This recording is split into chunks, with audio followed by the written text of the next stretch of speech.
네, 한국경제TV 보도국 오상혁 기자와 함께 글로벌 이슈들 자세하게 짚어보는 시간입니다. 안녕하세요. 네, 안녕하세요. 네, 어떤 이슈들이 있었는지 호재와 악재로 나눠서 살펴보죠. 네, 지난주 글로벌 증시 경기 회복에 대한 기대감이 지속된 가운데 기업 실적 호조를 발판 삼아 일제히 상승세로 한 주를 마감했습니다. 뉴욕 증시는 다우와 S&P 500 지수가 5년 만에 최고 수준을 기록하는 등 상승세를 보였는데요. 특히 S&P 500 지수는 지난 2004년 11월 이후 가장 긴 랠리를 이어가며 심리적 저항선으로 여겨졌던 1500선을 돌파하기도 했습니다. 유럽 증시는 독일 경제 성장에 대한 기대감 덕분에 독일 증시가 지난 2008년 1월 이후 5년 만에 최고치를 경신하는 등 강세장으로 한 주를 마무리 지었습니다. 해외 주요 이슈들 함께 살펴보시죠. 먼저 호재성 재료입니다. 마리오 드라기 유럽 중앙은행 총재가 금융시장과 경제활동이 모두 안정되고 있는 만큼 하반기에는 경기 회복을 기대할 수 있을 것이라는 긍정적인 전망을 내놨습니다. 유로존 은행들이 유럽 중앙은행에서 빌린 긴급 장기 대출을 조기에 상환하기로 결정했습니다. 유럽을 뒤덮었던 재정위기의 그림자가 한층 더 옅어진 것으로 보입니다. 유로존 경제 위기가 점차 안정을 찾고 있는 가운데 역내 1위 경제대국인 독일의 기업 신뢰 지수가 3개월 연속 상승했습니다. 다음은 악재성 요인입니다. 지난해 12월 미국의 신규 주택 판매가 큰 폭으로 줄어든 것으로 나타났습니다. 주택 경기 회복세가 다소 조정을 보인 것으로 풀이됩니다. 크리스틴 라가르드 국제통화기금 총재가 미국이 재정적자 문제를 처리할 장기 방안을 마련하지 못할 경우 세계 경제 리더로서의 입지가 흔들릴 수 있다고 경고했습니다. 중국 제조업체들의 지난해 이익 성장률이 전년에 비해 5분의 1 수준으로 폭락한 것으로 나타났습니다. 다만 연말부터는 바닥을 탈출해 완만한 회복세를 보이고 있습니다. 네, 한 주를 시작하는 월요일입니다. 이번 주는 어떤 이슈에 저희가 주목해야 할까요?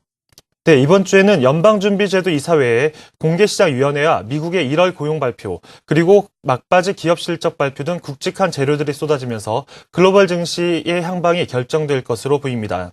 특히 오는 29일부터 이틀 일정으로 열리는 연준의 올해 첫 FOMC 회의는 이번 주 가장 주목해야 할 이슈인데요. 이번 FOMC에서 그동안 경제위기 극복을 위해 풀어놓은 막대한 유동성을 회수하는 이른바 출구 전략에 대한 논의가 나올지가 최대 관심사입니다. 지난해 12월 FOMC 회의에서는 물가 상승과 자산 거품 등을 우려해 슬슬 출구 전략을 모색해야 한다는 주장이 매파 사이에서 나왔었는데요. 현재로선 연준이 당장의 출구 전략을 실행할 가능성은 희박해 보이지만 이와 관련된 논의만 나올 경우 그동안 더 높은 이윤을 쫓아 위기국가 정크본드로 몰린 자금이 대거 빠져나가면서 세계 채권 시장이 요동칠 수 있다는 우려가 나오고 있습니다.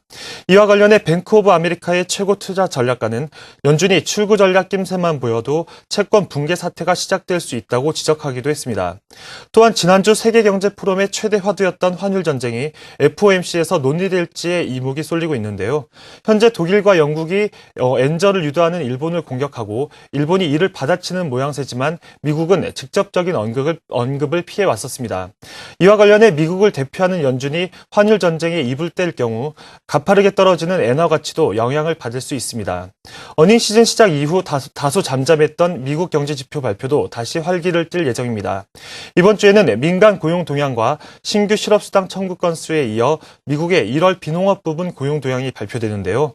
비농업 취업자 수가 15만 5천 명 증가할 것으로 예상되고 실업률은 7.8% 수준을 유지할 것으로 전망되고 있어 지난해 12월에 완만한 회복세가 이어질 것으로 보입니다. 고용 외에 스탠더드 앤드 푸어스 케이스 슐러 주택가격지수와 미국의 지난해 4분기 국내 총생산 성장률 확정치, 그리고 소비자 신뢰지수와 소비자 심리지수 등 비중 있는 지표들이 대거 발표될 예정입니다. 아시아로 넘어오면 세계경제 대국의 한 축인 중국은 다음 달 1일 1월 제조업 구매자 관리 지수를 발표하는데요. 전문가들은 지난해 12월 50.6을 기록한 이 수치가 이번에는 51로 확장될 것으로 보고 있습니다. 이 경우 지난해 10월 경기 확장 기준선인 50을 넘긴 중국의 제조업은 완연한 확장세를 보일 것으로 보입니다. 이번 주는 사실상 이번 어닝 시즌의 막바지 될 것으로 보이는데요. 주초부터 미국 산업 경기의 바로미터가 될 캐터필러의 실적 발표를 비롯해 세계 최대 온라인 쇼핑몰인 아마존닷컴과 지난주 애플을 제치고 전 세계 시가총액 1위를 탈환한 석유회사 엑손모빌, 그리고 야후, 페이스북 등의 성적표가 발표될 예정입니다.